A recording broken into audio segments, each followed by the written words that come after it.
Hello students, good morning all of you. आज हम पढ़ेंगे चैप्टर 4 जयशंकर प्रसाद की कविता आत्मकथ्य।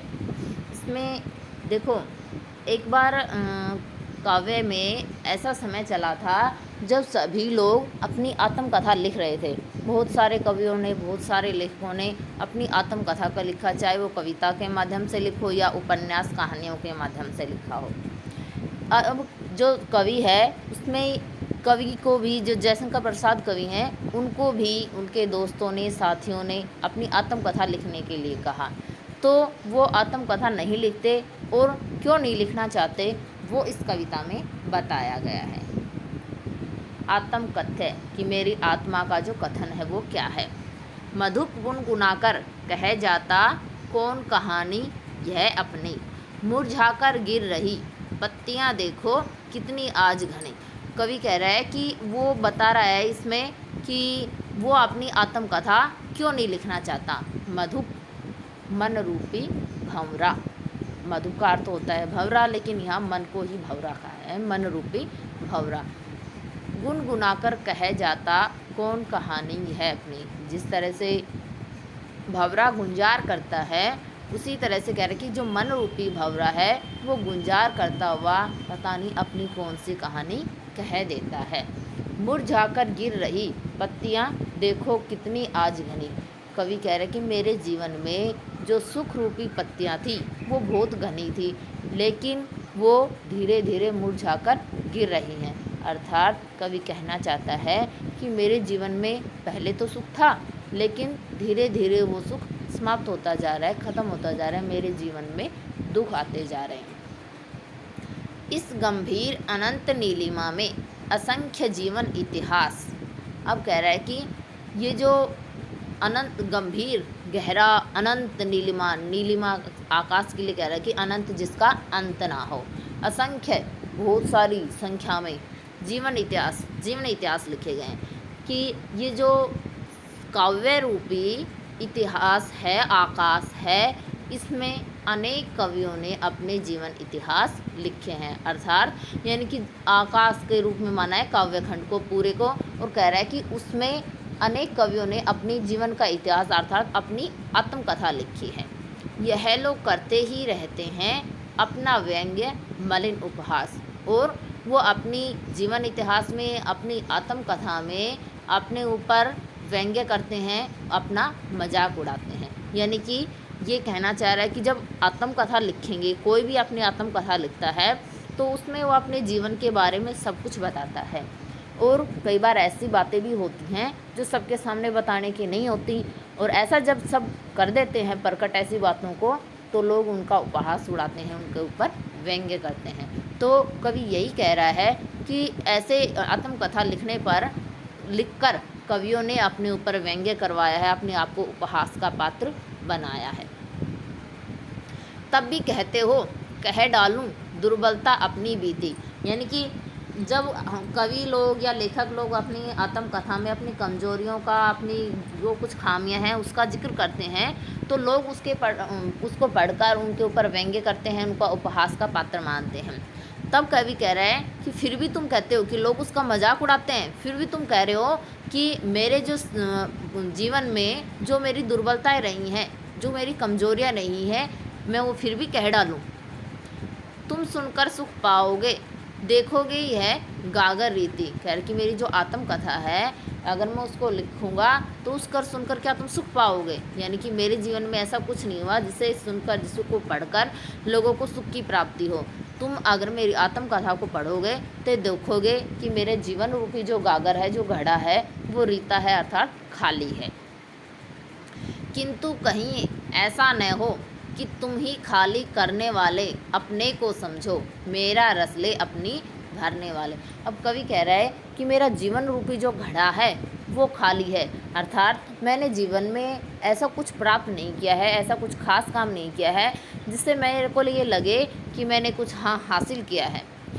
फिर भी अगर मैं उसका जिक्र करूँगा और तुम उसको पढ़ोगे तो कह रहा है कि किंतु कहीं ऐसा ना हो कि तुम ही खाली करने वाले अपने को समझो, कि मेरे जीवन रूपी जो घड़ा खाली है उसका कारण तुम अपने आप को ना समझने लगो। यानी कि मेरे जीवन में जो सुख नहीं है, जो कुछ मैंने प्राप्त नहीं किया है, उसका कारण तुम अपने आप को ना समझने लगो।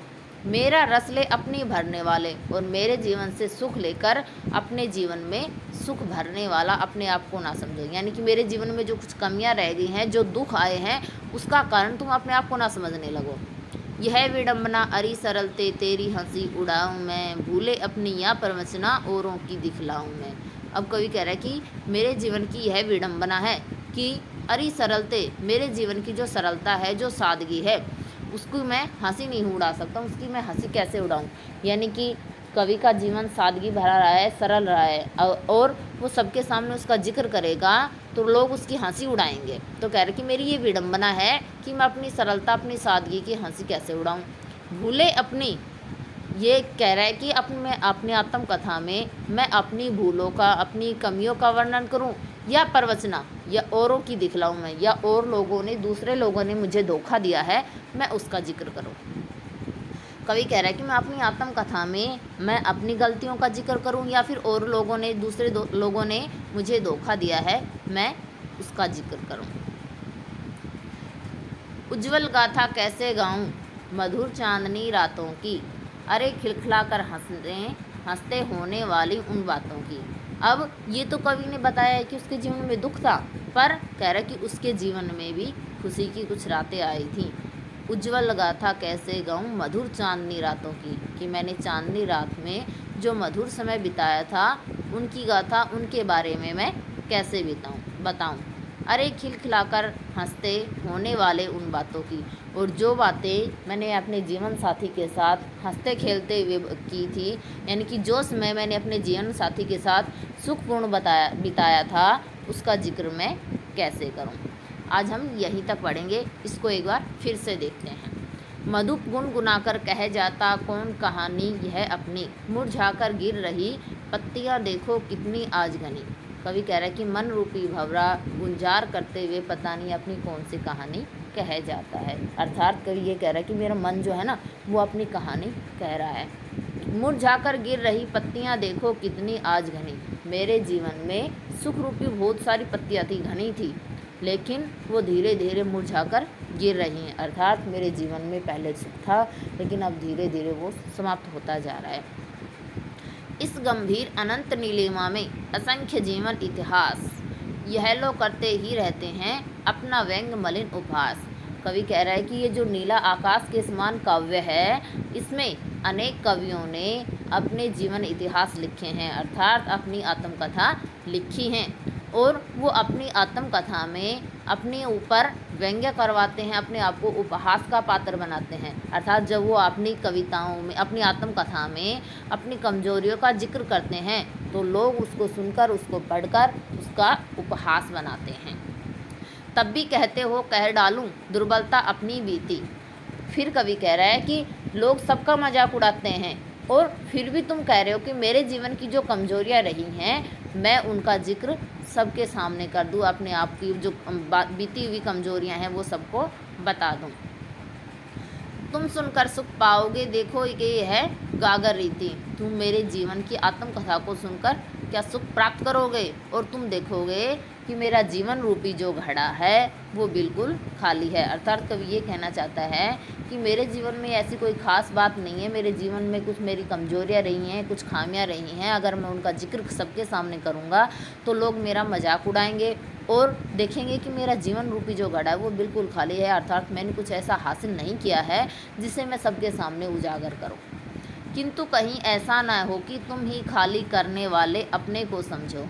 फिर कवि कह रहे कि मेरा जीवन रूपी जो घड़ा खाली है, अर्थात मेरे जीवन में मुझे जो कुछ प्राप्त नहीं हुआ, उसका कारण तुम अपने आप को ना समझने लगो। यानी कि दुनिया के कारण मुझे बहुत सारे दुख मिले हैं, और उनका जिक्र मैं सबके सामने करूँगा तो तुम अपने आप को ही उसका कारण समझोगे। मेरा रस ले अपनी भरने वाले, और मेरे जीवन से सुख ले, अपने जीवन में सुख डालने वाले अपने आप को ही ना समझने लगो। यह विडंबना अरी सरलते तेरी हंसी उड़ाऊं मैं, भूले अपनी या प्रवचना औरों की दिखलाऊं मैं। कवि कह रहा है कि मेरे यह विडंबना है कि मैं अपनी सरलता, अपनी सादगी का मजाक उड़वाऊँगा। अगर मैं अपनी आत्मकथा को लिखूँगा तो मेरे जीवन में जो मैंने सादगी भरा जीवन जिया है, लोग उसका मजाक उड़ाएंगे, उसकी हंसी उड़ाएंगे। भूले अपनी या परवसना औरों की दिखलाऊँ मैं। अगर मैं अपनी आत्मकथा लिखूँगा तो उसमें मैं अपनी भूलों का, अपनी गलतियों का जिक्र करूँगा, या फिर और लोगों ने जो मुझे धोखा दिया है उसका जिक्र करूँगा। क्योंकि आत्मकथा लिखेगा, कोई भी अपनी आत्मकथा लिखता है तो उसमें सबका तो जिक्र सत्यता से ही करना पड़ेगा। तो कह रहा है कि मैं अपनी भूलों का जिक्र करूँ या और दूसरे लोगों ने मुझे धोखा दिया है उसको बारे में बताऊँ। उज्जवल गाथा कैसे गाऊँ मधुर चांदनी रातों की, अरे खिलखिलाकर हंसते होने वाली उन बातों की। अब कवि कह रहा है कि चांदनी रातों में मैंने अपने जीवन साथी के साथ जो हंसीपूर्ण, जो सुखपूर्ण समय बिताया है, उनके उज्जवल गाथा का वर्णन मैं कैसे करूं। यानी कि ये कहना चाहता है कवि कि मेरा जो जीवन में दुख हैं, जो कमियां हैं, मैं उसका वर्णन करने में भी असमर्थ हूँ, और जो कुछ समय मैंने अच्छा बिताया है मैं उसका वर्णन भी नहीं करना चाहता। इसका जो नेक्स्ट पार्ट है वो हम नेक्स्ट वीडियो में पढ़ेंगे।